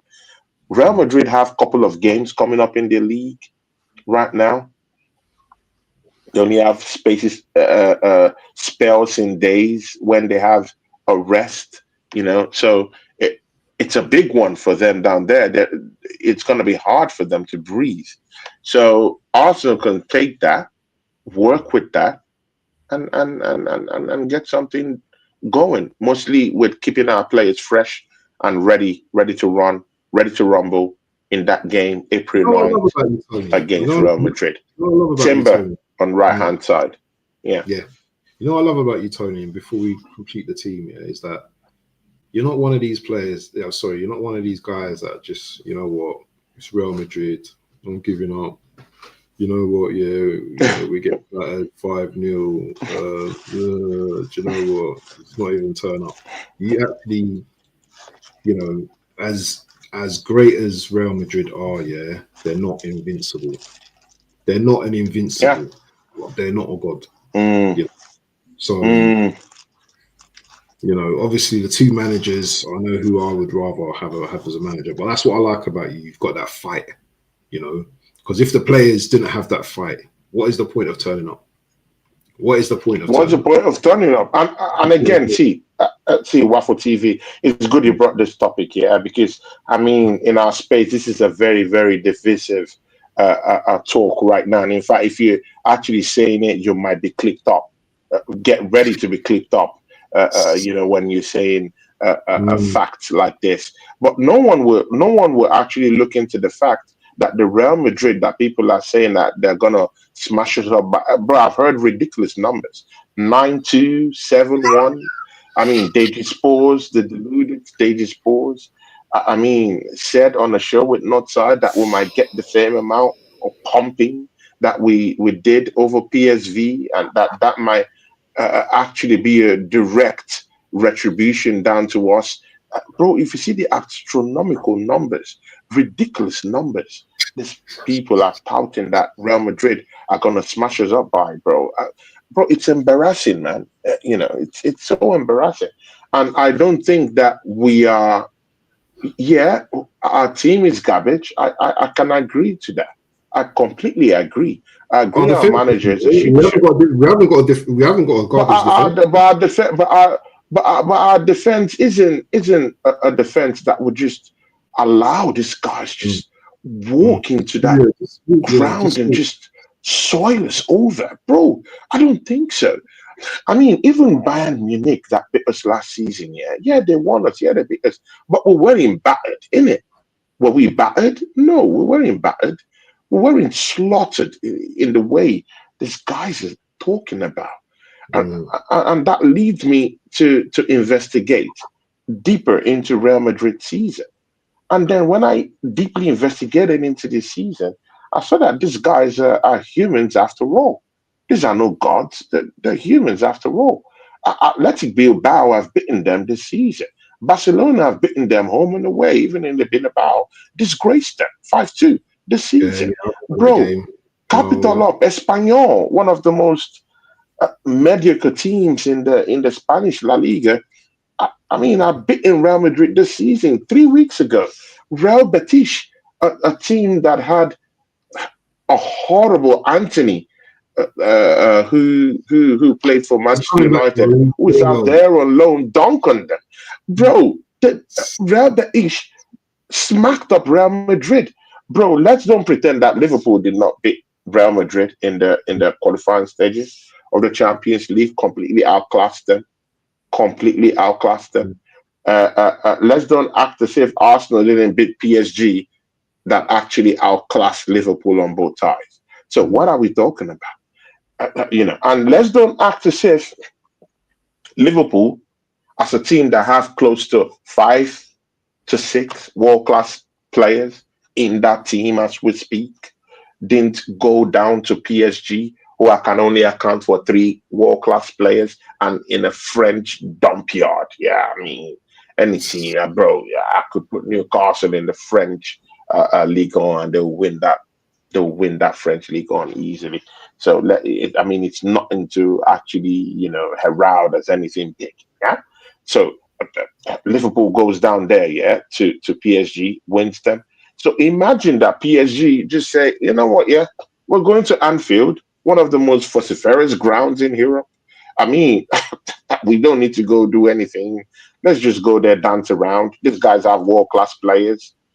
We can't do anything. Let's just go and just let's don't down our shield. Let's just go there and kiss the ring and bow down to this Liverpool, to this Liverpool people and tell them they're kings of Europe and that they've won all sort of amount of Champions League and let's just respect them. No, they didn't do that. They didn't car. They came down there without the same amount of world class players that Liverpool had, and went there and did a hitman job. And tap boom, see ya later, Anfield. See ya. You could keep crying, but see ya. Straight to the quarterfinals. So what are we talking about? Well, a Real Madrid team that has all the whole world class players, just like Liverpool, and who says that we cannot at least go and have a fight? I'm not saying go and smash up Real Madrid. I know we don't have the quality to do that, but you can't quit at the same time. You have to go there and give a good account of yourself. And besides, I don't think Arsenal is at that level where these teams would just come and smash. Bro, I don't think so. These teams aren't just going to come and smash us up just like that. I don't think so. It's not like going to be 4-5-1. Because what, bro, the numbers I'm hearing is 6-1, 7-1, 8-1. Bro, the numbers I'm hearing are this scary numbers. And, and this and despite, even if I do think Arsenal is a poor team right now, I think we've passed that level for these teams to smack us up by 7 goals to 1, 8-2. Bro, I've heard numbers, horrible numbers. I can't even talk. I can't even say the numbers I've heard. Bro, very disgraceful numbers. And I'm questioning this. from our fan base. You know, I understand we're a shitty team. I understand we don't have the manager to do us justice when it comes to Real Madrid. But I don't think we're just gonna open up and get smacked up 7-1 and get smashed up in Europe. No, I don't think so. Either way, we lose. I get that, but you can't say they're gonna smash us up. They're gonna be wary, and they're not invincibles either this season. I've just told you. I mean, I've just given you context into games they've lost this season by very mediocre teams, by the way. Real Betis, not in top 4. Española, not in top 4. Athletic Bilbao, not in top 4. Barcelona, home and away. Liverpool, smashed them up 2-0. Lille, smashed them up. Why is this team so invincible to all this fan base? I mean, that's the difference with me. I like to be a thinker. I think and I have my opinions on these things, and I'm not necessarily right. But again, we have to have conversations and context through which we put this. We'll put out our facts. Yeah, they're gonna beat us up, but you can't say they're gonna smash us up. No, they'll be wary of our defense. Very, very wary of our defense. And if Bukayo Saka is down there too, I mean, there goes the smashing in it. So there's something for them to be scared about. Interesting. So big up to BBK. Oh, big up to BBK. Oh, BBK. BBK Sports. Big up to you, man. BBK. What more can I say, man? BBK Sports. I mean, I had a show with BBK Sports the other day. Bro, that was one of the most fierce shows I've had on the channel, man. Me, BBK, and Ola of the Fight Week show. I sent your number to Ola of the Fight Week show. He has your number. You can send him a message if you need him to come down to your show. That was a fairy show. And BBK just sat down after giving his takes, and he was just enjoying he was enjoying the back and forth. He doesn't play, guys, go subscribe to BBK Sports. I also go to his channel too, bro. $5 super chat as well. Thanks for that, man. We need to tackle. It's a very serious matter. It's a very serious matter. But people, please go and support BBK's channel, please. Yeah, make sure go watch his stuff, man. Yeah, great stuff. This is something that's really close to my heart and gets me mad. Yeah, I don't care who you are, what color you are. I'm gonna say it and talk it out as it is. A youngster by the name of Miles, is it Lewis Skelly, was racially abused, having been called up to the England squad. Despicable comments made to him.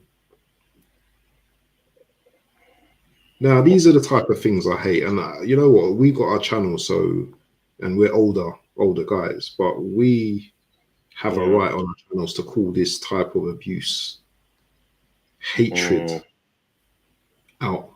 And I'm sick of these type of people, because all they do is hide behind a keyboard and say narcissist, disgusting words to a young man that's developing into a very good player,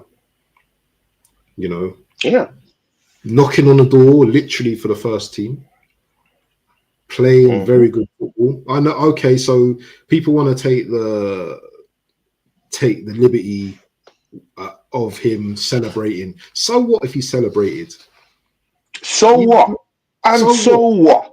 That doesn't give you the what? To turn around and racially abuse this youngster. I think he's only 18 or 19 years old.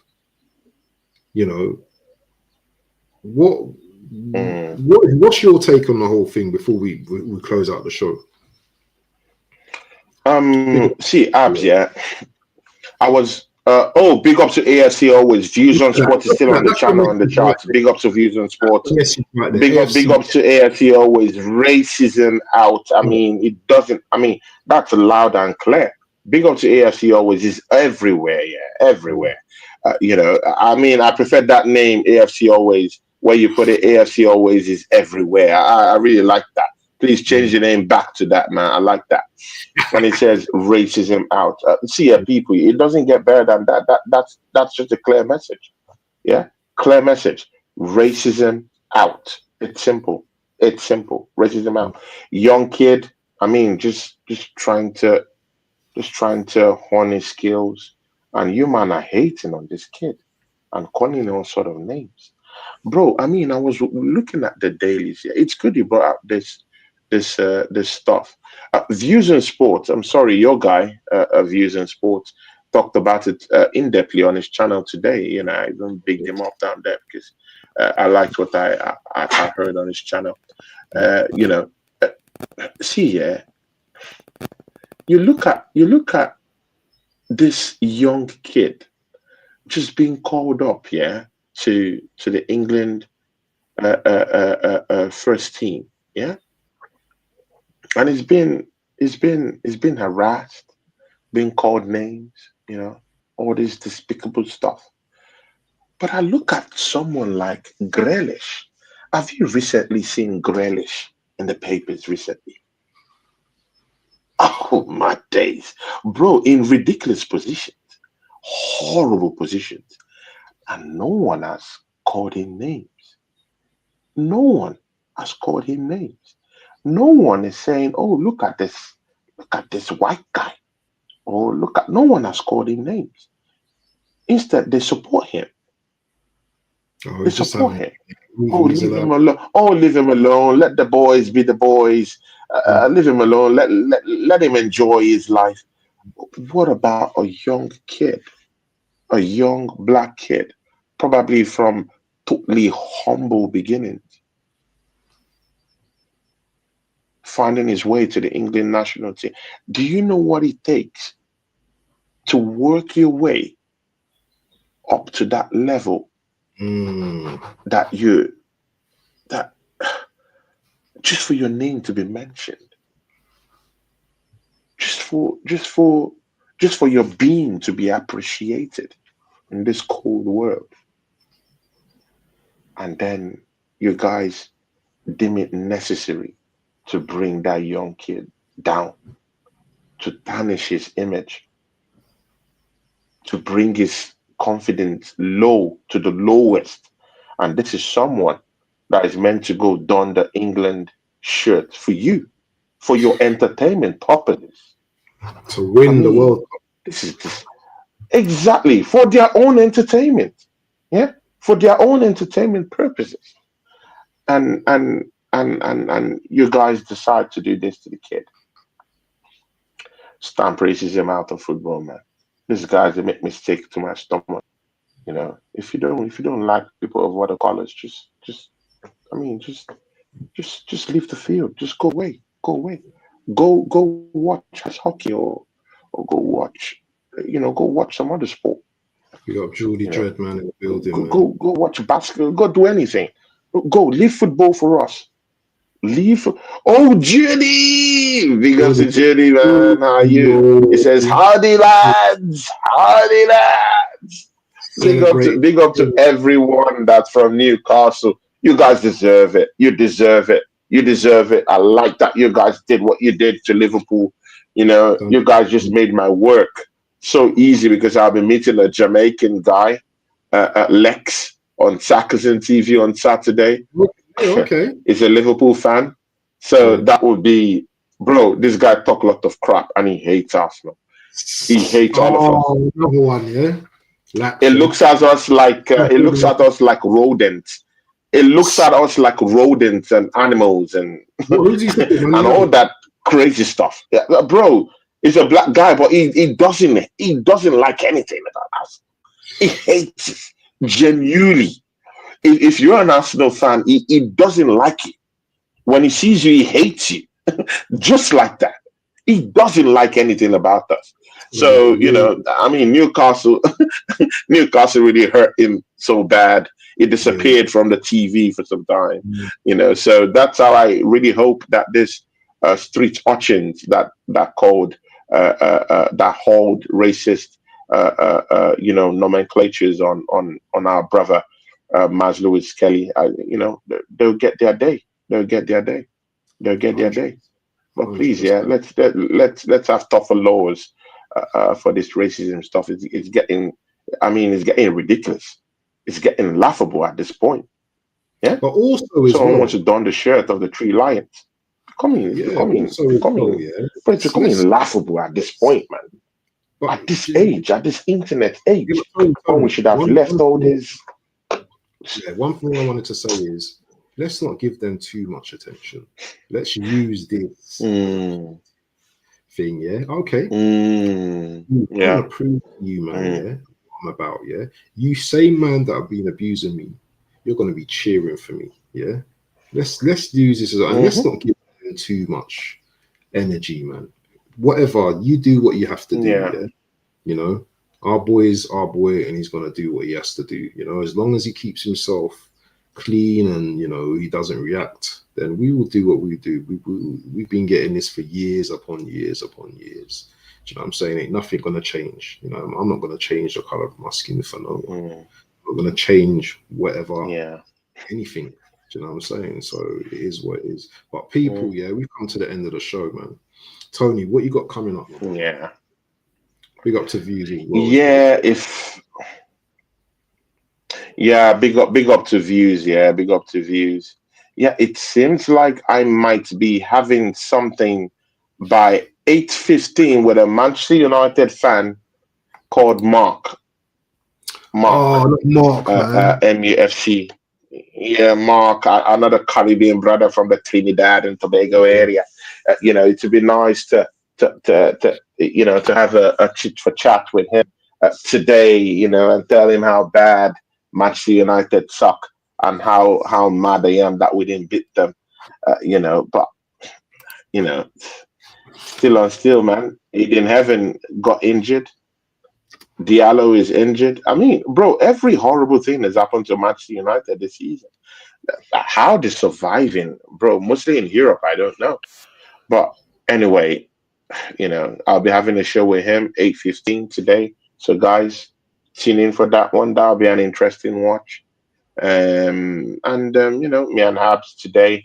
Tomorrow, Friday, me and Into the Box will be on my channel.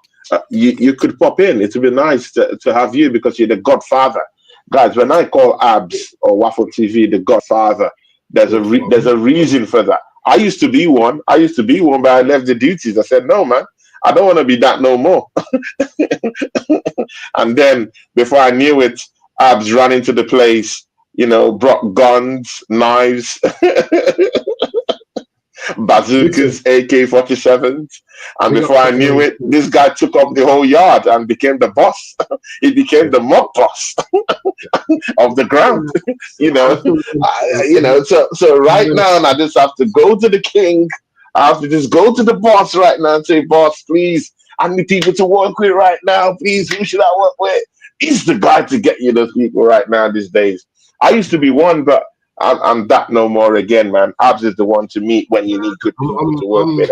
He linked me up with Into the Box, link me up with Views and Sports, link me up with BBK. I'm very, very happy working with BBK too. He's such a he's such a gentleman. Yeah. And I know he's a hard guy. Hard guys don't talk too much. I know he's a hard guy. So he's such a humble human being, and I like his takes, views, and Into the Box, same thing. But BBK is a very great guy. You know their thing, man. But listen, there's another guy here that you don't know. This guy here, Aaron Talks Arsenal.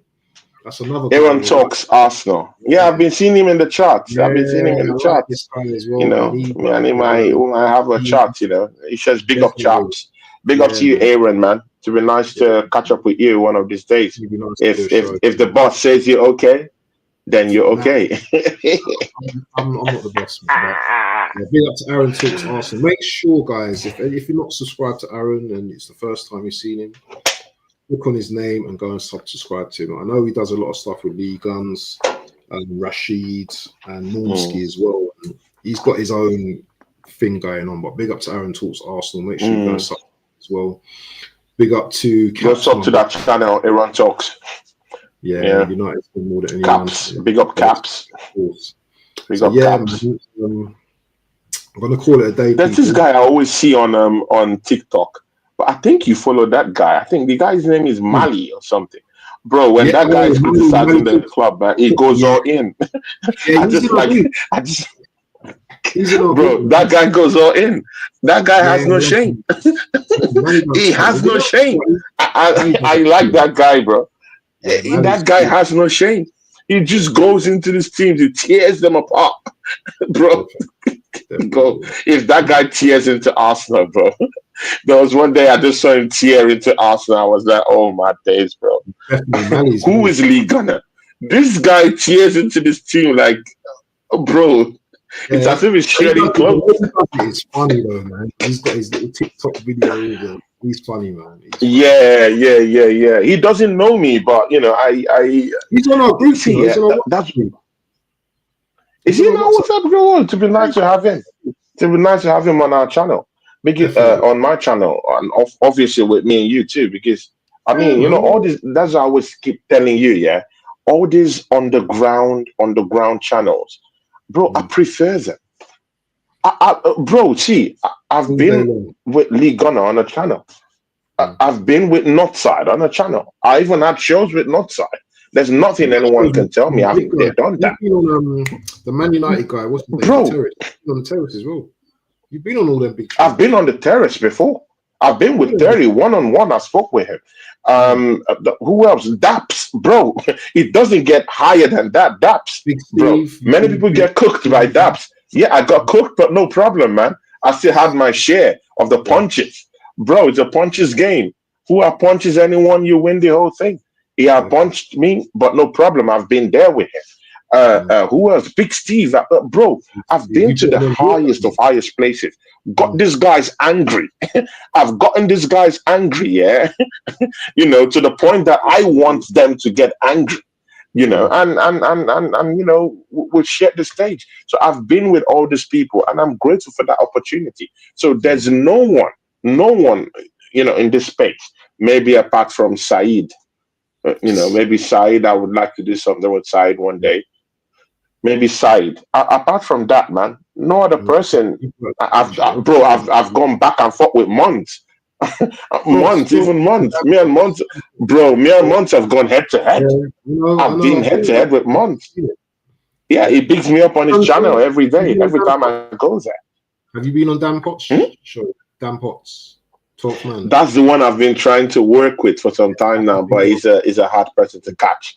So I would still push. I'll still push for him. He's one guy I wanna, you know. So I've shared the stage with, you know, with the people that I've always looked up to. Like, okay, I would like to have a chit chat. Deji Sports, bro. Come on, man. We're the biggest bully in the industry. Deji Sports is a legit bully. I mean, it bullies all these people for fun, for entertainment purposes. But I mean, I have a show with him. I had a show running for about 2.5 seasons with him. So there's nothing you can tell me about it. I've been there, I've done that. But instead, I like to work with these channels that actually do see reasons. All those ones, it's for show. All these guys are just, you know, it's for show. You know, I wonder one where you could actually have opinions and you listen and they listen to you. You know, no big razzmatazz about the whole thing. It's just two people talking about what they like best, football. What you love and stuff like that, and things you love and what you don't love and stuff. Yeah, Southern Goonie as well. Yeah, simple. Yeah, Southern Goonie is a real one, man. But listen, Aaron, man. Oh, Southern Goonie is a real one too. That's a big brother too, man. We exchange numbers and stuff, innit? Oregon Goonie too. Oregon Goonie is a great guy. I don't know why you don't want to do shows yet with Oregon Goonie. He's a great guy. Tenant. I've not seen you do shows with him, like one-on-one on your channel. No, because he's on your. I haven't got no contact for him, so you know I would love to do a show with Oregon Goon, but he's in that group, innit? So I don't. There's no way I contact him. So yeah, I'm gonna be listening. After this month, I'm gonna be reaching out to a few people, man. But people, yeah. Yeah, you have to, man. You have to. definitely. I'm gonna be listen. I'm gonna be on a beast thing next month. I'm gonna be traveling, so we're gonna be doing some we're gonna be doing some stuff next month because I'm gonna be in Turkey for 2 weeks next month. So we do a show while I'm over there, a couple of while I'm over there as well. But we're talking Insta, my brother. Big up to Caps in the building. Hope you're well, my brother. But yeah, we've come to the end of our stream. Caps. To break my fast very soon. So yeah, cool. We are out. Peace, people. Peace. There you go.